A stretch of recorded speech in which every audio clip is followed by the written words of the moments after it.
Viewers just imagine future में जाकर हम इंसानों का दिमाग बहुत ही ज्यादा छोटा और आईक्यू लेवल 0 हो जाए। सभी इंसान बच्चों की तरह सोचने लगे थे, लेकिन इन सारी चीजों का पूरी दुनिया पर क्या असर पड़ेगा ये पॉसिबिलिटी तो सोचने पर ही डरा देती है। कहानी की शुरुआत में हमें कुछ मिलिट्री ऑफिसर्स का एक ग्रुप दिखाया जाता है जो बात कर रहे थे अपने जाबाज और बहादुर सोल्जर्स की, जो अपने काम में बहुत ही ज्यादा माहिर होते हैं, लेकिन अब किसी भी देश से लड़ाई ना होने की वजह से वो अपने उन सोल्जर्स का यूज कर ही नहीं पा रहे थे। लेकिन जब कई सालों बाद वॉर स्टार्ट होगी तब ये सारे सोल्जर्स बूढ़े हो चुके होंगे। इसीलिए इस बात का सोल्यूशन निकालने के लिए मिलिट्री वाले एक एक्सपेरिमेंट पर काम कर रहे थे। दरअसल इस एक्सपेरिमेंट में उन जाबाज सोल्जर्स को एक स्लीपिंग चैम्बर में बंद कर दिया जाता था और अब कई साल बीतने के बाद भी उनकी उम्र नहीं बढ़ेगी और अब फ्यूचर में होने वाले वॉर के टाइम पर उन सोल्जर्स को उठा दिया जाएगा। लेकिन अभी इस एडवांस एक्सपेरिमेंट पर टेस्टिंग ही की जा रही थी। हालांकि मिलिट्री वालों ने ये टेस्ट जानवरों पर कर लिया था, लेकिन इंसानी एक्सपेरिमेंट अभी भी बाकी होता है। इस एक्सपेरिमेंट के लिए वो लोग बैन नाम के एक सोल्जर को सेलेक्ट करते हैं। बैन का आईक्यू लेवल तो बहुत ही ज्यादा कम था। बैन को तो नॉर्मल सवालों के जवाब भी नहीं आते थे।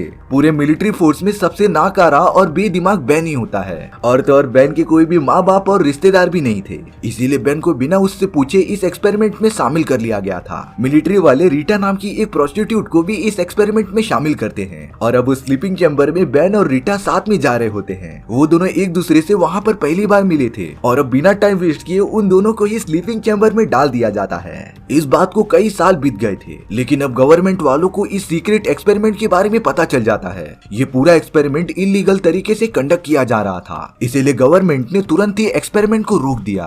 एक्सपेरिमेंट से रिलेटेड सारे सोल्जर्स को जॉब से निकाल दिया जाता है। अब तो वो सीक्रेट लेबोरेटरी भी तोड़ दी गई थी जिस स्लीपिंग चैम्बर के अंदर बैन और रीटा मौजूद थे। उन दोनों को तो कोई भी नोटिस ही नहीं करता और अब वो दोनों इसी तरीके से जमीन के अंदर स्लीपिंग चैम्बर में पड़े रहते हैं। इसके बाद टाइम बीतते ही जा रहा था। अब तो लगभग 500 साल बीत चुके थे। समय होता है 2505 का और अब तक जहां इंसानों की इंटेलिजेंस बढ़ने वाली थी वो लगातार कम होती चली जाती है। इंसान तो एकदम से मूर्ख बन चुका था। सभी का आईक्यू लेवल काफी ज्यादा कम हो जाता है क्योंकि इंसानों ने अपने मानसिक विकास पर ध्यान ही नहीं दिया था और अब पृथ्वी पर जो भी इंसान मौजूद थे वो एकदम 5 साल के बच्चों की तरह बिहेव करने लग जाते हैं। डेवलपमेंट ना होने के कारण चारों तरफ कूड़ा कचरा फैल चुका था। सारी बिल्डिंग्स पूरी तरीके से डिस्ट्रॉय हो चुकी थी। अब हमारा अर्थ तो पूरा कचरे का ढेर लग रहा होता है। इंसानों को सिर्फ खाना पीना और सोना ही आता था। अब यहाँ बहुत सारे कचरे के पहाड़ों के बीच हमें वो 2 स्लीपिंग चैम्बर दिखाए जाते हैं जिसके अंदर बैन और रीटा मौजूद थे। बैन का स्लीपिंग चैम्बर तो लगातार कचरे से होते हुए एक घर के अंदर जाकर गिर जाता है। वहाँ पर तो माइक नाम का एक आदमी बड़े मजे से टीवी देख रहा था। अब बैन अपने स्लीपिंग चैम्बर में से बाहर निकल गया था। बैन को बहुत ही ज्यादा थकान महसूस होती है क्योंकि बैन स्लीपिंग चैम्बर में से 500 साल बाद उठा था। बैन वहाँ पर मौजूद माइक नाम के एक आदमी से पूछता है कि क्या वो मिलिट्री बेस पर है कि नहीं। माइक शॉक होकर कहता है कि कैसा मिलिट्री बेस, और अब उसने बैन को उठाकर अपने घर से बाहर फेंक दिया था। बैन तो कुछ भी नहीं समझ पा रहा था कि चारों तरफ हो क्या रहा है। अब तो वो सड़क के सामने खड़े हुए कुछ लोगों से बातें करने चले गया था, लेकिन जैसे ही बैन उन आदमियों से कुछ बोलता है तब वो बैन पर बहुत ही ज्यादा गुस्सा होने लगे थे क्योंकि बैन उनसे काफी फॉर्मल बातें कर रहा था। जैसा कि हमें पता है कि अब इस पूरी दुनिया के इंसानों का दिमाग का विकास एकदम कम हो गया है और अब सभी इंसान बातें बहुत ही बुरी तरीके से करते थे। उनके जुबान पर बाप, माँ और बहन की गालियां तो मौजूद ही होती थी। सच में अब बैन बहुत ही ज्यादा फ्रस्ट्रेट हो चुका था। उसे लग रहा था कि इतने दिनों तक स्लीपिंग चैम्बर में मौजूद होने की वजह से उसे हेलुसिनेशन आने लगे हैं। इसीलिए बैन अपना इलाज कराने के लिए पास ही वाले हॉस्पिटल में चला जाता है। डॉक्टर के पास आकर बैन ने उसे सारी चीजें बता दी थी कि वो एक सोल्जर है और वो मिलिट्री के एक एक्सपेरिमेंट में काम कर रहा था। यहाँ तक कि वो डॉक्टर भी बैन से काफी अजीब तरीके से बात कर रहा होता है। लेकिन जब बैन की नजर कैलेंडर के पास जाती है तब उसे पता चला कि 2505 का समय चल रहा है, यानी कि अब पूरे 500 साल बीत चुके थे क्योंकि बैन ने जब मिलिट्री वालों के साथ एक्सपेरिमेंट स्टार्ट किया था तब 2005 का टाइम चालू था। बैन को इन सारी बातों पर भरोसा ही नहीं हो रहा होता। लेकिन जब बैन ने खिड़की से बाहर देखा तब वो एकदम शॉक रह गया था। उसने देखा कि चारों तरफ एकदम से तबाही मची हुई है। देश की इकोनॉमी पूरी तरीके से तहस नहस हो चुकी है। वहाँ पर तो कोई भी बिल्डिंग दिख ही नहीं रही थी। अब वो पागल डॉक्टर बैन का इलाज करने के लिए उसके हाथ को स्कैन करने के लिए कहता है, लेकिन कुछ ही देर बाद वो डॉक्टर बहुत ही तेजी से चिल्लाने लगा था क्योंकि बैन के हाथ पर कोई भी बार कोड नहीं होता।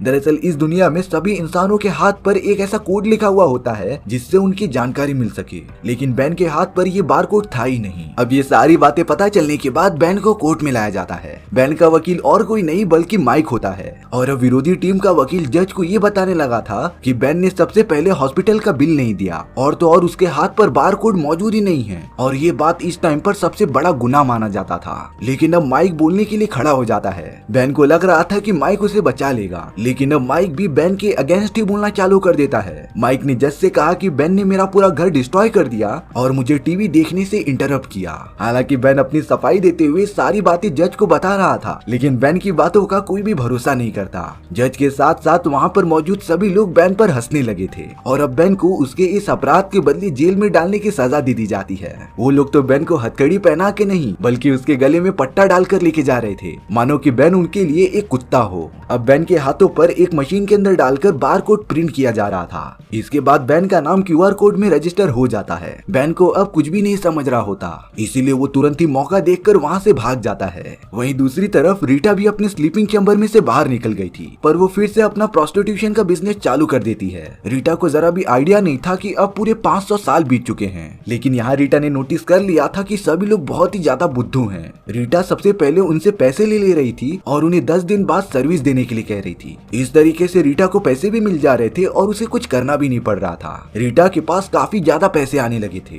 वहीं पर बेन भागते भागते माइक के घर पर आ जाता है। बेन माइक को बता रहा था कि वो 2005 से आया है और अब वो माइक से एक टाइम मशीन के बारे में पूछने लगता है, क्योंकि अगर टाइम मशीन मिल गई तब बेन अपने टाइमलाइन में वापस चला जाएगा और तब वो वहाँ से माइक के अकाउंट में कुछ पैसे ट्रांसफर कर देगा। वो पैसे इस जमाने में कई लाखों करोड़ों पैसे के बराबर थे।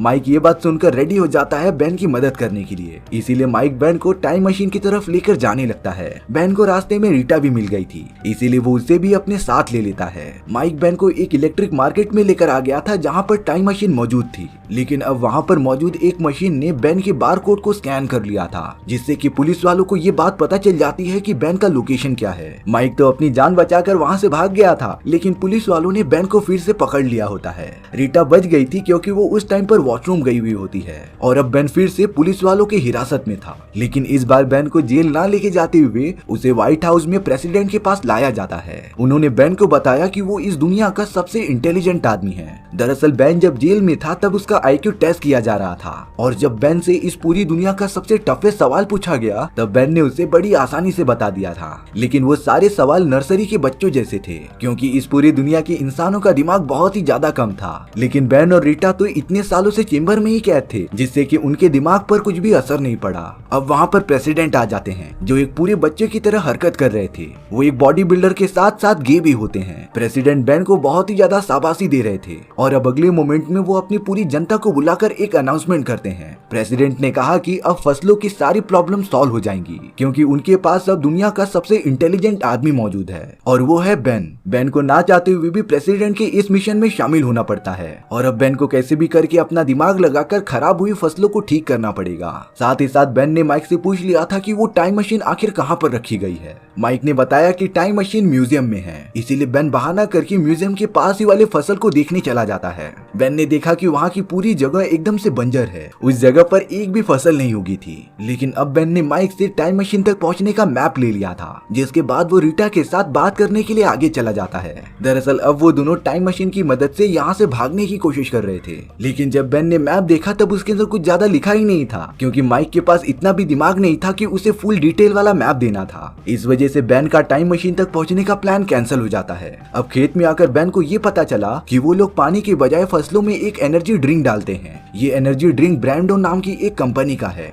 इसी एनर्जी ड्रिंक को सारे इंसान पानी की तरह पीते थे, यानी कि जानवरों से लेकर छोटे बच्चे भी इसे ही पीकर बड़े हुए थे। बेन को फसल ना उगने की असली प्रॉब्लम पता चल जाती है, इसीलिए अब वो अपने कमेटी मेंबर से इस बारे में बात कर रहा था। बेन कहता है कि उन्हें अपनी फसलों में एनर्जी ड्रिंक नहीं बल्कि पानी डालना होगा, लेकिन बाकी मेंबर्स ऐसा कहते हैं कि पानी तो हमारे टॉयलेट से निकलता है और भला कोई टॉयलेट से फसल कैसे उगाएगा। बेन कितना भी बोल रहा था वो लोग समझने के लिए तैयार ही नहीं थे। तब जाकर बेन आखिर में उन्हें ये बात कहता है कि फसलों ने मुझे खुद आकर कहा कि उन्हें एनर्जी ड्रिंक नहीं बल्कि पानी चाहिए। अब ये बात सुनने के बाद सारे मेंबर्स कन्विंस हो गए थे, क्योंकि उनका दिमाग पूरी तरह बच्चों का था और अब बेन के अकॉर्डिंग पूरी फसल में पानी गिराना स्टार्ट कर दिया गया था। हालांकि कुछ दिनों तक फसल नहीं उगती, लेकिन अब इन सारी चीजों से से ब्रांडो कंपनी के शेयर्स काफी नीचे गिरने लगे थे। सभी लोग ब्रांडो कंपनी के एनर्जी ड्रिंक पीना बंद कर देते हैं। इन सारी चीजों से बहुत सारे लोगों की जॉब भी चली गई थी, क्योंकि ब्रांडो कंपनी में जो एनर्जी ड्रिंक बनाई जाती थी उसके फैक्ट्री में कई लोग काम करते थे, जिससे उनका घर चलता था। लेकिन अब सभी को अपनी नौकरी से हाथ धोना पड़ता है, जिससे कि एक बहुत ही बड़ी जनसंख्या बैन से नफरत करने लगी थी। वो सब तो इन सारी चीजों का जड़ बैन को ही मानते थे।